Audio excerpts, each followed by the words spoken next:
My name is Lonnie Robbins, and this short video offers suggestions on why and how to introduce differentiated instruction into a history classroom. Over the past several decades, research has highlighted that every student in the classroom learns differently.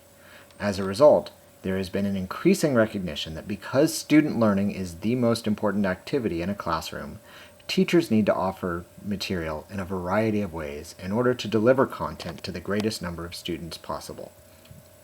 Although there is no single answer for how to best differentiate instruction, teachers should try to use multiple media to present information to students.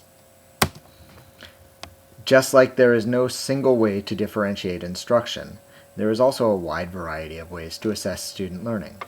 Some students simply struggle to demonstrate their learning adequately using methods like formal essays. Teachers, therefore, should try to give students options and ways to demonstrate their learning. In order to demonstrate what differentiated instruction might look like in a social studies classroom, I am going to describe a lesson that I gave to my students last week on America's entry into World War II. This lesson focuses on FDR's Date That Will Live in Infamy speech. This is not a lesson that I created, rather, I found it on the New Orleans World War II Museum website. The purpose of the lesson is to help students understand the content, historical content, while also recognizing the ways that President FDR's actions helped drive the U.S. response to the war. I began the lesson by describing Japanese expansion into World War II and the U.S. response to it. Next, I played a video that showed the conditions at Pearl Harbor during and after the bombing.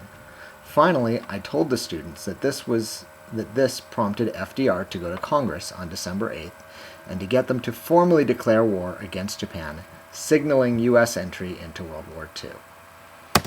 I passed out a copy of FDR's speech with his edits from his first draft. I pointed to the first line in which FDR changed the passage from a date that will live in world history to a date that will live in infamy, and asked students to discuss how this edit changes the meaning of the line. Next, I played the audio of the speech for the students while they read along with the text. Now, because the lesson focused on textual changes in the speech, I did not give the students a choice in how to demonstrate their learning. Instead, I differentiated their assessments based on past performance and similar assignments.